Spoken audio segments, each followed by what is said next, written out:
I got 5 on it. Song is stuck in my head. I sometimes get words stuck in my head. Like what words? Uh, Boner. no, like, so I got my second shot yesterday morning. Right. Yeah. You got which one did you get? You got Pfizer? Pfizer. Yeah. How do you feel about it? Good? Well, here's how I feel. Yeah, I feel pretty good about it. All right. I woke up at 4:30 this morning with severe what do you call it when you get like the shivers? There's Chills? a term for that. Yeah, real bad chills. I could not get out of bed, so I don't know what my fever spiked to, but clearly had a fever. That happened. The exact same thing happened to me with Johnson & Johnson. I was up at 5 and I was like, this is the worst hangover of my entire life. Yeah. And I felt like shit, and then like my body was aching. I didn't fall asleep until like my dad literally came downstairs with a bottle of Tylenol, and he's like, "They say Tylenol might help." Yep. And that was at 8:30 in the morning. So I was awake those entire like 4.5 hours. It was fucking a nightmare. I eventually started to feel better. Again, longest story short, I thought somebody was breaking into my parents' backyard, and that adrenaline actually got me out of bed. Nice. Turns out it was the True Green Chemlon guy. So yeah, I didn't have to worry about it because he was just spraying their plants and shit. But that's what actually finally got me out of bed this morning at like 9:30, 9:45. So once all of that shit happened. This is going to be such a stupid word. I'm going to be so angry that I just sat here this entire time for this story. It's going to be like, correct. Oh, like saltines. So I'm at home by myself, and I have to go to this luncheon for my aunt's funeral because I missed her funeral mass this morning because I was not feeling well. And the entire time I'm driving out to this, luncheon. Mm-hmm. I just can't stop saying Gruyere. Gruyere. Like Gruyere. Like the cheese? The cheese. I just like every once in a while in my head, I'm just like, Gruyere. Gruyere. Gruyere. And I'm like, I don't even know if I've eaten Gruyere. Yeah. I've heard of Gruyere. I certainly haven't had Gruyere at my house anytime recently, but just in my head, every like 15 seconds. Gruyere. I guess sometimes I'll get like caught in a loop. Yeah. Sure. But I can't think of a particular time where it's been like a single word. Although I'm sure such a thing has happened. I feel like it happens to me a lot. There was a couple of weeks ago. It wasn't even a word. It was a word and a pronunciation. So I watch English soccer, and there's this team in I think they're Northern England, and they're called Burnley, and they're in the town of Burnley, England. But I don't even know if I had heard someone who was Scottish pronounce Burnley, and that's what earwormed it into my brain. But I just kept hearing the thick Scottish accent pronunciation of Burnley of Burnley. And I was just walking around my apartment for 3 days, just going Burnley, Burnley. And I could not get it out of my head. It eventually faded, but yeah, again, it's just these singular words that just stick in my stupid brain. I can't get them out until I say them 800 times. Burnley, Gruyere.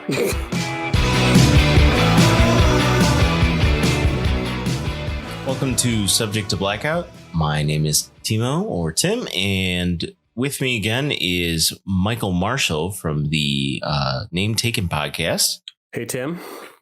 Hello, Mike.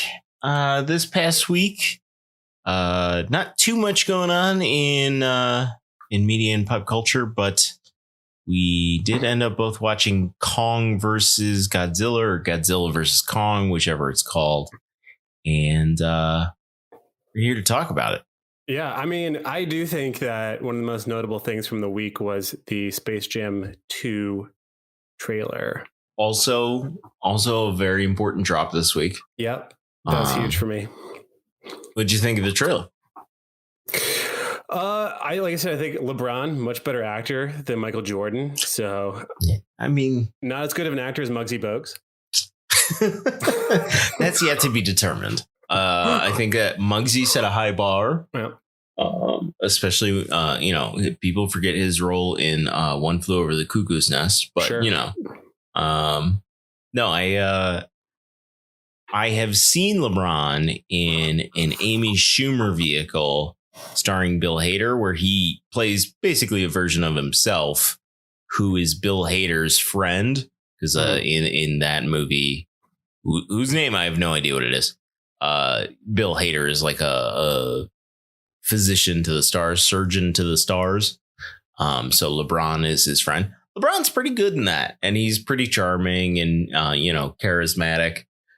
Michael Jordan in the original Space Jam is neither charming nor charismatic, nor a good actor. Desired. Yes. That movie is bad. Well, we both grew up on it, especially being in suburbs of Chicago in the mid 90s. But we still did watch that movie a whole lot. So at least I did. Space Jam was great. I mean, I keep going back and forth with the new movie because on one hand, I find myself nitpicking elements of the plot, and on the other hand, it's fucking Space Jam. Correct. So maybe I should just shut the hell up. Yeah, the original plot of Space Jam, sending Daffy Duck and Bugs Bunny to go get a pair of shorts from North Carolina, not exactly cinematic genius, to say the least. I did find it funny that this is basically like the third film in like the last 5 years where Warner Brothers has found like a way to just like cram all of their IP into one single movie. Because in the preview for this one, you can see like Game of Thrones characters and like the clown from It. And like all of these weird just WB characters that they've managed to throw on the sidelines of this like basketball game. I know. Yeah. And it's just like, wait, aren't you the guys who did Ready Player One? Didn't you just do this idea sans LeBron? Yeah, so I mean, again, like my criticism of that has been like, it basically seems like they're advertising an inevitable streaming service. Yeah. By the same time, Michael Jordan was like the most endorsed athlete of his time by like an absolutely insane amount. And I mean, it's not as if the original Space Jam wasn't just sort of like a giant advertisement as well. Yeah, that is fair. So maybe I mean, I guess I've really brought this discussion down into a great deal of cynicism. And like, I'd like to remind everybody that this is a movie about cartoons playing basketball. Yeah. And honestly, they have to have found a way to get Bill Murray into this thing, right? Where's Bill Murray? I know. Bill Murray. I mean, they have to be like holding that on for like an actual, like, as soon as you see it, day of surprise. Because, I mean, if you don't get Bill Murray, what the fuck is the point? Or did they get Michael Jordan? Is Michael Jordan in there? I wouldn't mind it if he made a cameo either. I don't, he's extremely competitive inside his personal and professional life. So maybe he doesn't want to be in LeBron's version of Space Jam, but like, maybe that'd be cool. I'd be fine with that. I do not care if it has any knowledge or reference to the original one.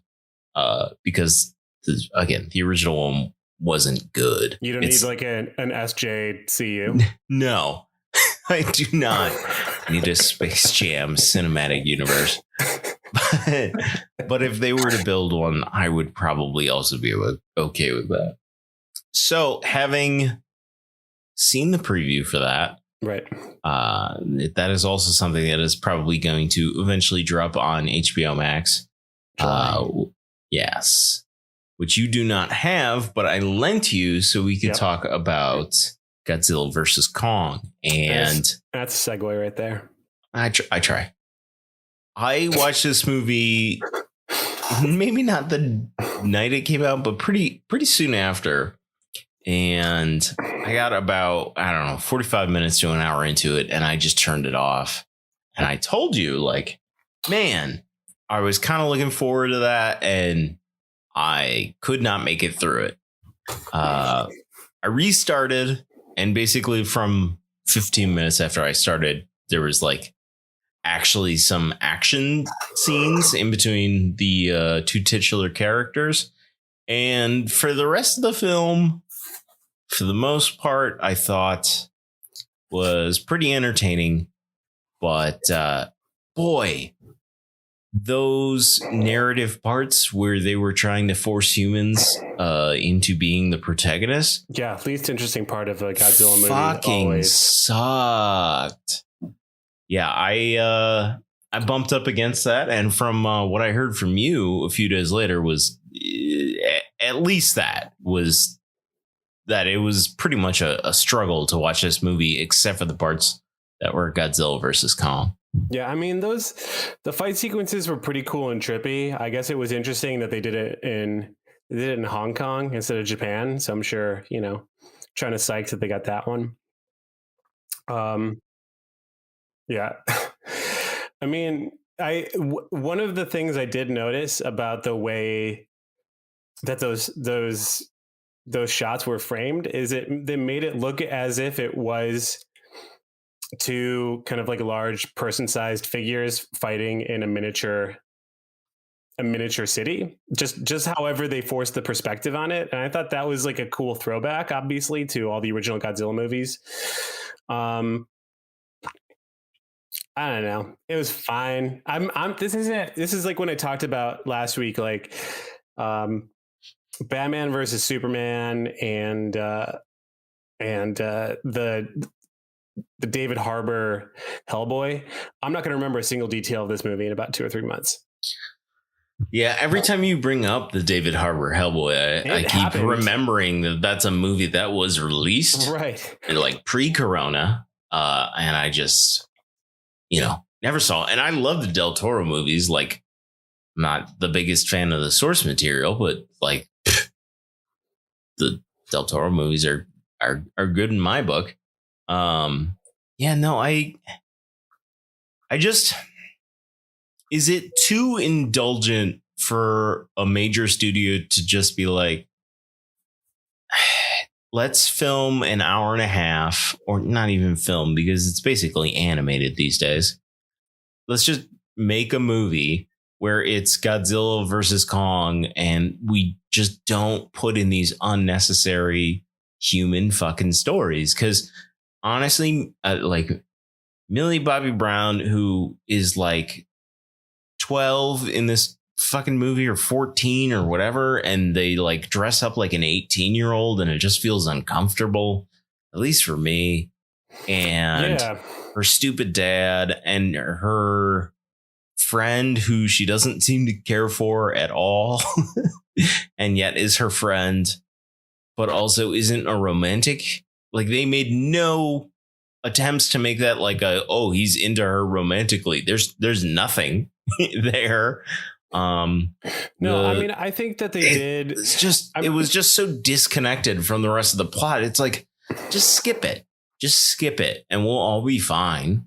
I mean, I think that traditionally, they were trying to draw on some of the traditional tropes of a Godzilla movie, which like honestly includes human plot lines that are like deeply uncompelling and just sort of like loosely unrelated, just sort of like tacked on to a Godzilla fight.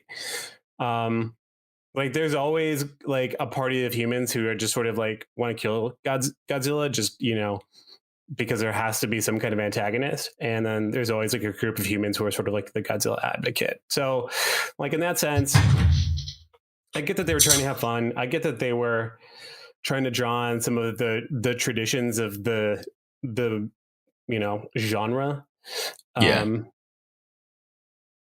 I don't know. Maybe it's really fun when Japanese people do it, but like when Americans do it, it's just sort of kind of not as fun. Yeah, I mean, like, maybe.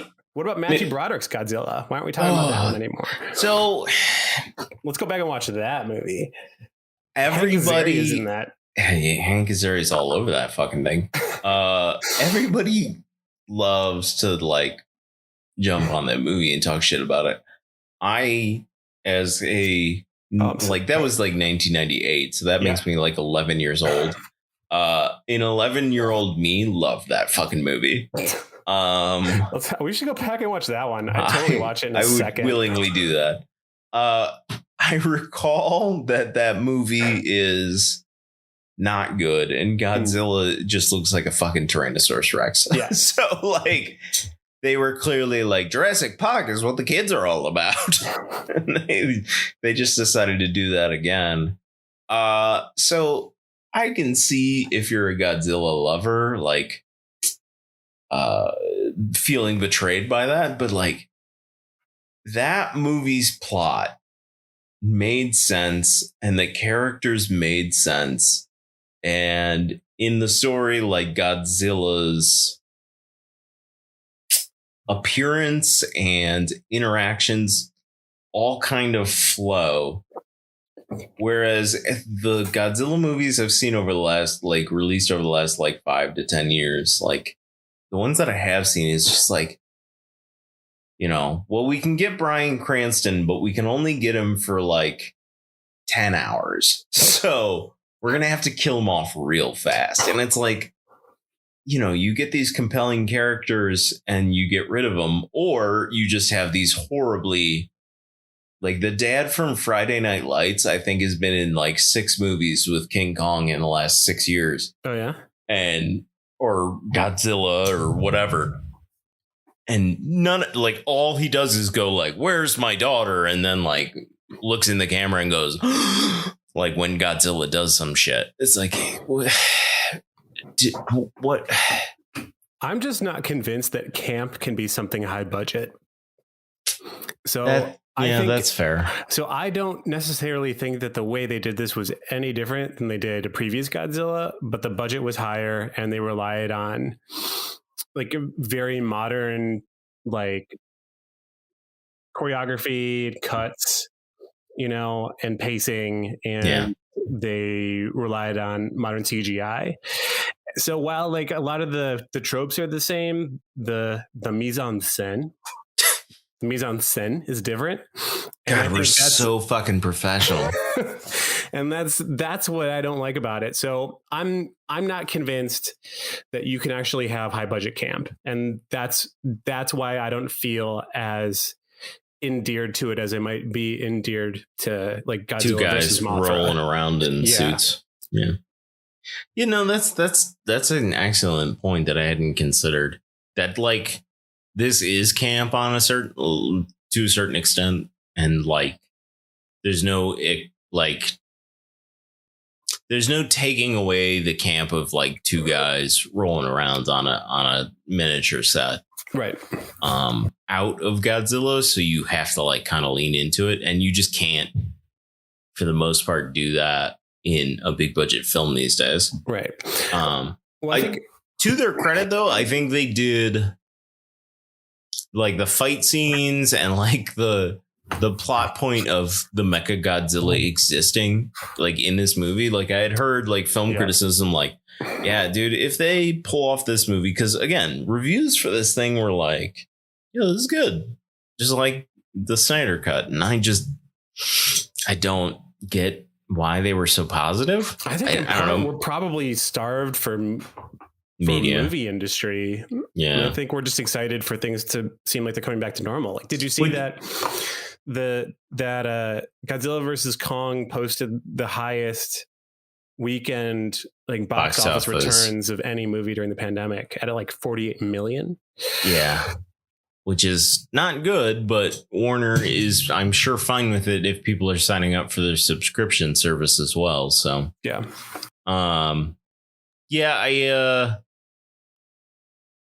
I just, the last 2 movies that were supposed to be like, hey, you know, movies are coming back and this is what we're releasing in, you know, and both of them obviously from the same studio. So take it with a grain of salt. But like, man, now I'm having trouble getting excited for what else they're releasing, because it's like the last two things I've seen, it just was like, this doesn't feel like a real movie. It kind of feels like garbage. And there aren't those like tent poles coming out.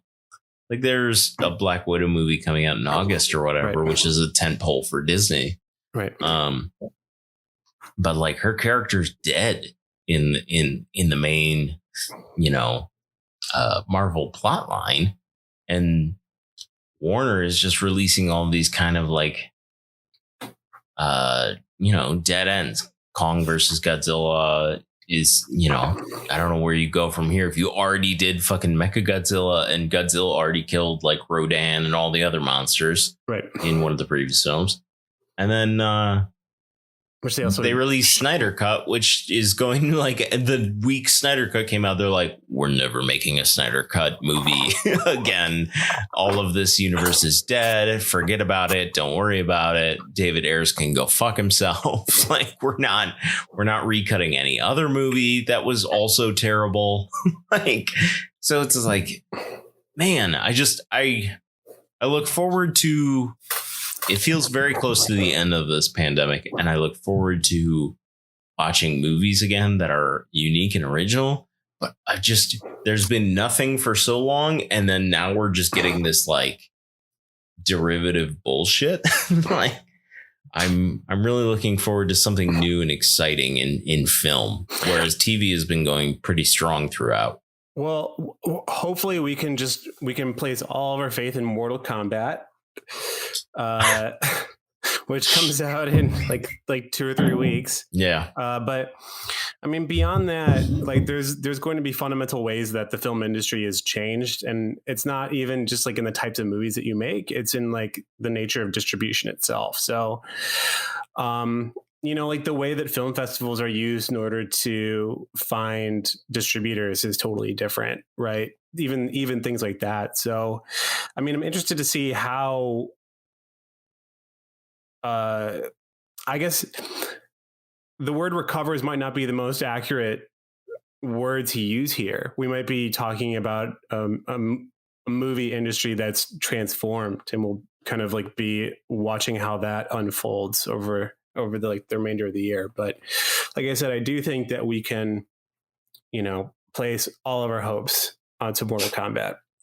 Now, here's a question for you. Like, what movie, if they weren't releasing a bunch of these movies on streaming service at the same time, right, whether it's Disney and you have to pay for Black Widow, or whether it's HBO Max, which is just releasing shit all year long, same day on their streaming service, right, is there something that you would be like, no, I have to go see this in a movie theater coming up soon? Because I'm considering that myself, like, in the before times, I would maybe see 3 to 4 movies in a theater a year. Right. Sure.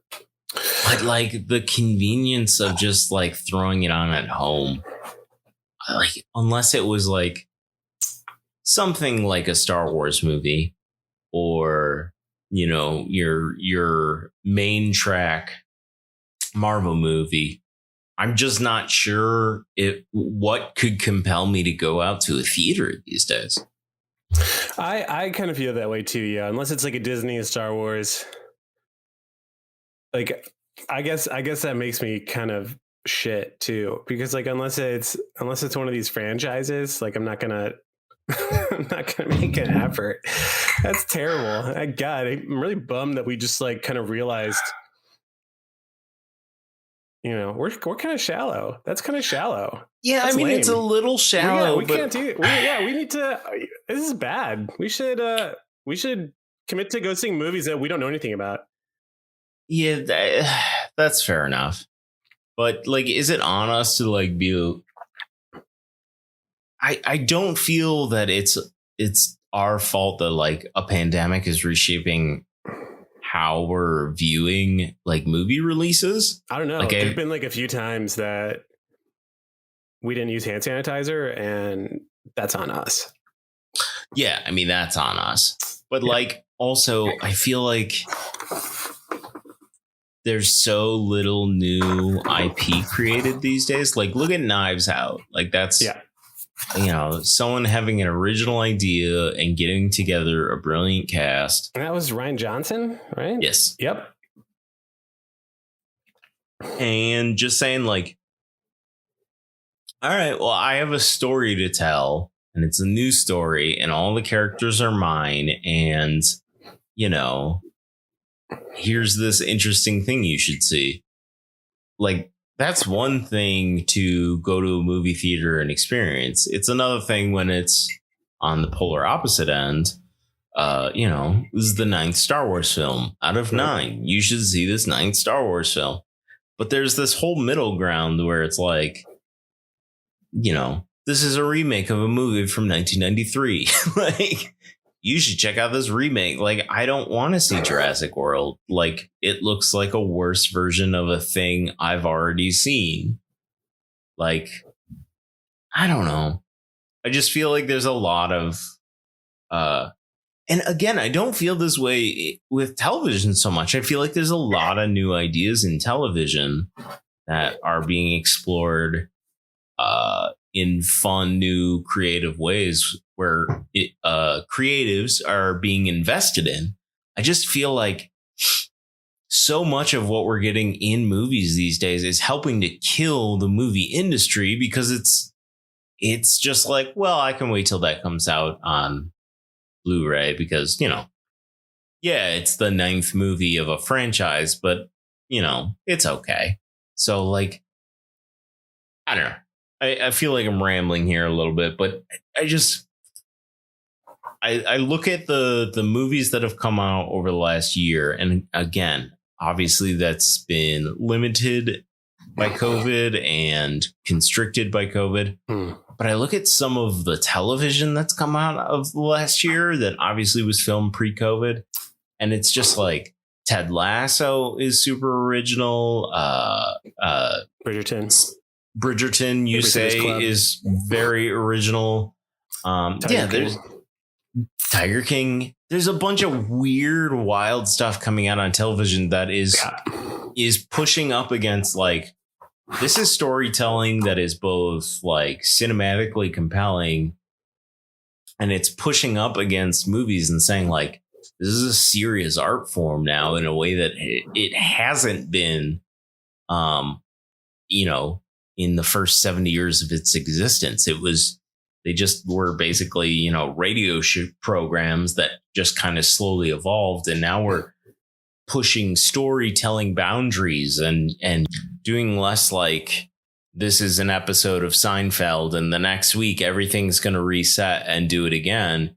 And now it's like, shit that happens in this episode is going to have ripple effects for the next 2 seasons. Like, I just feel like television is getting so good and movies are getting so stale. And I don't know if you can pull, cinema out of that fucking nosedive. Yeah, I mean, at the same time, there's more movies, or at least prior to COVID, there were more movies making like a billion at the box office than ever before. So I don't know. I guess we'll see. I mean, it's because it's not all just about the American market anymore. It's about the global market. And, China will always be down for another Fast and Furious movie. So. Well, I got good news. There's another one coming out in July. Oh, my God. Fast 9. This is real. This is a thing. I've never seen a Fast movie. We watched them one time and just made fun of it. I've seen people like them. I've seen Fast and Furious, the first one. Ja Rule, best supporting actor for sure. Underappreciated. Was Ja in one? I don't know. Ja Rule was in the first one. Yeah, I think he must have shown up in another one. He's got debts after Fire Festival. He's gonna have to appear in more Fast and Furious movies. But yeah, so Ja Rule, fantastic in his 30-second role in Fast and Furious 1. Too Fast, Too Furious. Paul Walker was in it. Yeah. Can't remember a whole lot of details. Ludacris was in it. Ludacris is in something. Yeah. And then Fast and Furious 3, Tokyo Drift. I just tack Tokyo Drift onto lots of different sequels for things. And they got a guy who looked like Paul Walker. Yeah, and it was presumably in Japan. I did not watch that one. So, and then, there were the other ones. 4 through 8. 4 through 8, soon to be 4 through 9. Where's Vin Diesel in all this too? Is he still doing stuff? Vin Diesel? He is fairly clear that he has no friends. Instead, he rather has family. And he's been pretty consistent of appearing in almost all of these films. And apparently he takes them deathly seriously. If that was my moneymaker, I'd take it super seriously too. Yeah, I think even before it was like, this is a definite moneymaker. I guess Vin Diesel was like, no, guys, this is a franchise. Like, this is a thing that we need to keep doing. And everyone else was like, we just released Tokyo Drift and that fucking sucked. And you're in it for one scene. Like, are you sure? And he's like, you didn't do enough push-ups before, like, he's like, yeah. I took a photo of you inside that car. So you look super ripped. So, he was clearly right, because they now have spin-off fucking Fast and Furious movies. Really? Yeah, Hobbs and Shaw is the title of the first Fast and Furious spin-off movie. I don't know about that. All right. Well, and I'm learning. It's Jason Statham and The Rock. Oh, yeah? Yeah. And they just play their characters from the series, but they do like a little side mission. And it's just like, this is now a cartoon. Whatever. People seem to love these movies. I have not watched any of them, but that is some of the shit that's holding down like mainstream like releases over the next year. Is there any television or movies that you've been watching over the last week that has got you sucked in? Yes, but like Jeopardy is going to disappear from Netflix forever in the middle of April, so I've just been watching like a ton of Jeopardy. I'm gonna be real. I've been watching a ton of Jeopardy. Just like the 80s stuff. Have you been starting from the beginning? I don't know what's on Netflix. They only have like 2 seasons, and they only have portions of those 2 seasons. So I've just been watching like a curated selection of episodes from like season 39, or something. It's fine, I guess. It's fine. That's what you've been consuming over the last week? Yeah. So that's what I did. So I, in the polar opposite of that, I have started a new series on Amazon Plus or Amazon Prime, whatever they're calling it these days. And it's called Invincible. Have you heard of Invincible? No. Tell me more. Invincible is an animated series. Yep. About the main character, I believe at the end of the first episode, dubs himself Invincible, the superhero. So it's a superhero thing. Okay. And his dad is Omni-Man, which is basically a Superman type level hero. Mm-hmm. And there are other heroes in this universe, including like a Justice League. And it's basically about this teenager, Invincible, finally gaining his powers and learning to deal with them, learning to deal with the fact that he now has a secret identity, the fact that he's like his father is going to be, super powered. But at the end of the first episode, and I will not spoil it, a thing happens, which they've released 4 episodes now and are going to continue dropping episodes week by week.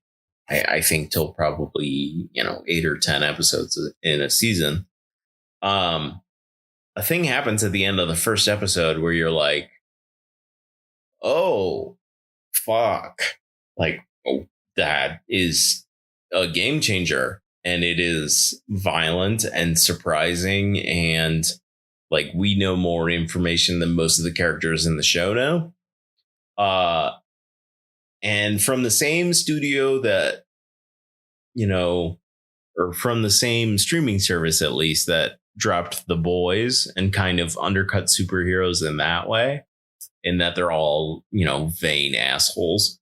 They go in a very different way with this comic book or, animated series, and also kind of subvert the genre and like make you question like what's actually going on. It was something that was recommended to me. And I have been pleasantly surprised in the first 4 episodes, which can be like 50 minutes long. So they're in depth. But yeah, I give the first episode a watch. And if it hooks you, which I think it will, I think you might be into it. So you just reminded me of a movie. I feel like this is the moment for this movie to actually kind of get fully appreciated for what it is. Can I guess that it's Mystery Men? It is. Yes. I love that fucking movie. I haven't seen it in so long. Are other people talking about that movie? Because it seems like that had, okay. I mean, because it addresses a lot of the same criticisms of superheroes and the superhero genre that like even Marvel is dealing with right now, but it did so in like 1997 or 1998. And it did so with Ben Stiller, William H. Macy, yeah, Janine Garofalo. Who's the Simpsons guy? Hank Azaria. Kel Mitchell plays Raj. Yeah, the Raj. Yeah, Kel. The guy from King's Speech and Pirates of the Caribbean. Jeffrey Rush was in it. The No Goody Mob was in it, which included CeeLo Green. Yeah. Famously of Gnarls Barkley. I fucking loved that movie. Again, I also loved the Matthew Broderick Godzilla. So take everything with a grain of salt. But I loved that fucking movie. Yeah, like the whole thing of like, I'm 100% down for that being like a revival of like, this is a great fucking superhero film. Yeah, it's time for the movie to be appreciated. I'm 100% here for that. I have also been continuing to enjoy a couple things that are currently being released week by week.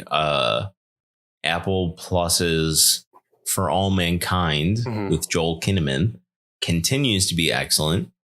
And Falcon and the Winter Soldier continues to be released. And I'm okay with that. Like it's been decent. Have you been watching? I have. I mean,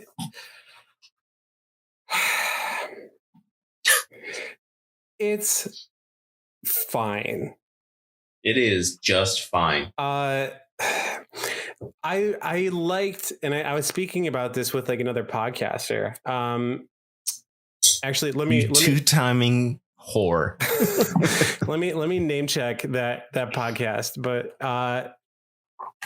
the name of the podcast is History Sleuth, and it's actually been around, I don't know, for the better part of a year. They're on they're in their 33rd episode, but the 33rd episode, like normally, like it's a show kind of like about digging in and taking like a critical look at historical moments. And like the one in particular they were doing this past week was the Tuskegee Institute studies and how those were incorporated into the Marvel Cinematic Universe as this like black super soldier Isaiah.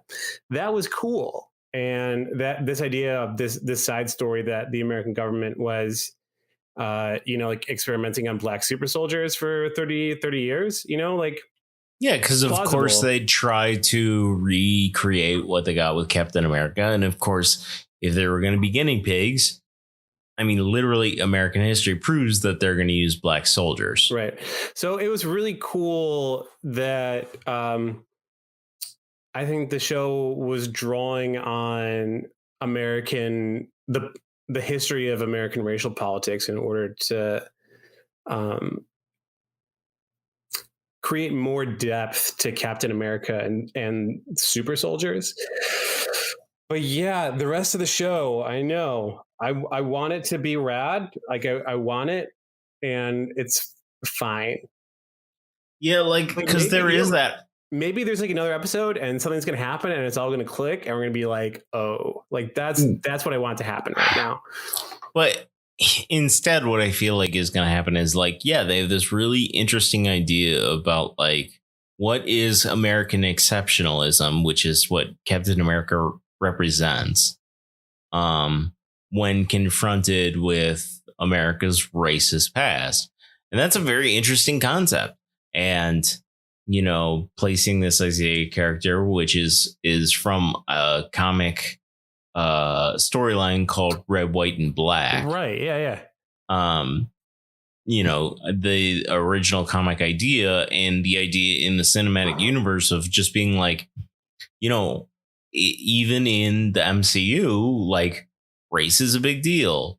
You know, these characters can feel that they're black and are portrayed that they're black. And what does it mean to be black in the Marvel Cinematic Universe? Is it super interesting and something that I hope they explore.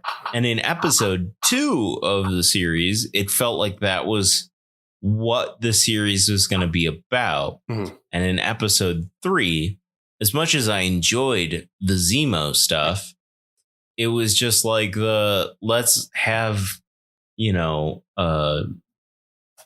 Zemo just be like, let's have him go wild this episode and just, you know, he breaks out of prison and then he, you know, gets his iconic costume and he dances in a club scene and it's funny and he's witty and charming. And it's like, all of that is cool.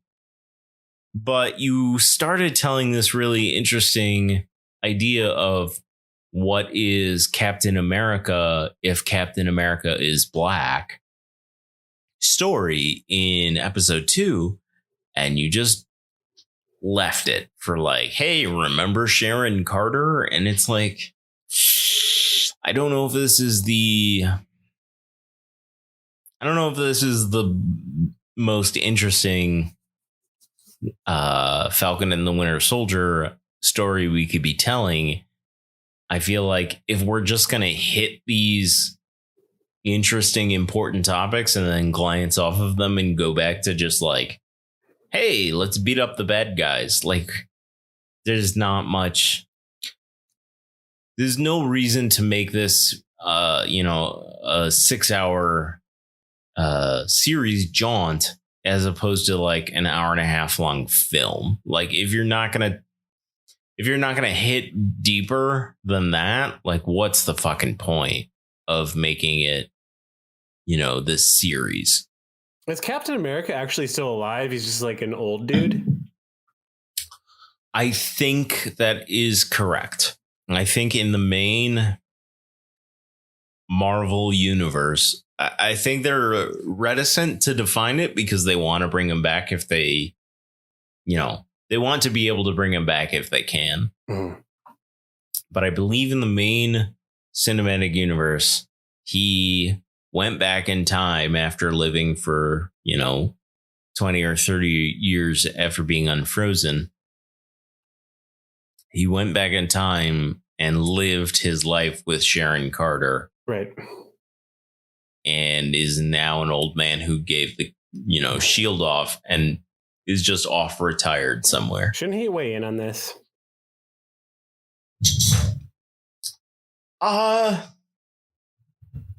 Yeah. That would seem obvious. I mean, also, like, he gave the shield to a person and was like, it's yours now. Yeah. Can they have just been like, yo, what did you mean? Yeah. And that person was like, well, I don't want it. But I don't want that guy to have it either. It's like, well, he gave it to you, man. Like, either deal with that fact or don't. Yeah, I mean, again, I feel like it's just a case of like sloppy understanding of character motivations. I get why Sam would not want to be Captain America. As, you know, a black man, as filling in the shoes of someone who he idolizes. Like, that's hard. But I don't know if the show has gone far enough to kind of show us that the reason he doesn't want to be Captain America isn't just because, like, Cap was so great, but also because it's a race thing. And I think the race thing is actually what is intrinsically interesting about this series. Sure. Well, hopefully it pans out. How many episodes is it supposed to be? 6. And we're on 4 now, right? Yeah, 4 will come out this Friday. Fair enough. So E3 is happening this year. As an in-person event? Yes, as an in-person event. But they're still going to do all the keynotes. So, I mean, if you remember last time, what was it? 2019? I believe it was Sony that backed out and decided to do their own thing. And we all thought it was really lame. And it was. So I'm not sure if Sony will participate, but Xbox and Nintendo have already stated they're going to be there, and they're both going to have video presentations. That's exciting. I wonder if CD Projekt Red will be there just to, you know, explain themselves. Boy, maybe talk about some DLC. Is a good version of that game in the DLC? They've been releasing a lot of patches for Cyberpunk 2077. They've changed like a few minor elements, like how quickly police show up when you commit crimes. They have so it's not immediate. No, they changed it by like 5 seconds. So now it's like 5 seconds slower than before. So they haven't really made they made it a little easier to control the vehicles. Also good. Yeah, but no major changes. There's supposed to be some like major changes happening later this year. So I don't know. I feel jaded to other games coming out like now because like I feel betrayed. I feel like I was promised X and delivered just nothing. We were, yeah, it's tough. We were promised we would be like captivated and impacted by this, and it was just like it was fine. It was fine. I haven't gone back to it. I haven't played it since I beat the main storyline, and the main storyline that I beat, I'm pretty sure I did like the you failed storyline. Yeah. And like I just don't care because it's just not interesting enough to go back to, which is super disappointing. All right, I want to thank Mike again for joining me today on Subject to Blackout. You can see Mike and hear Mike at Name Taken Podcast. Yep. You can visit us on Instagram, Twitter, YouTube, all of the socials, and you can find us on all of your favorite podcasting networks at Subject to Blackout. You can also visit us at subjecttoblackout.com. I want to thank you, Mike, for coming out and talking to me again, and hopefully we can do this again real soon. Totally.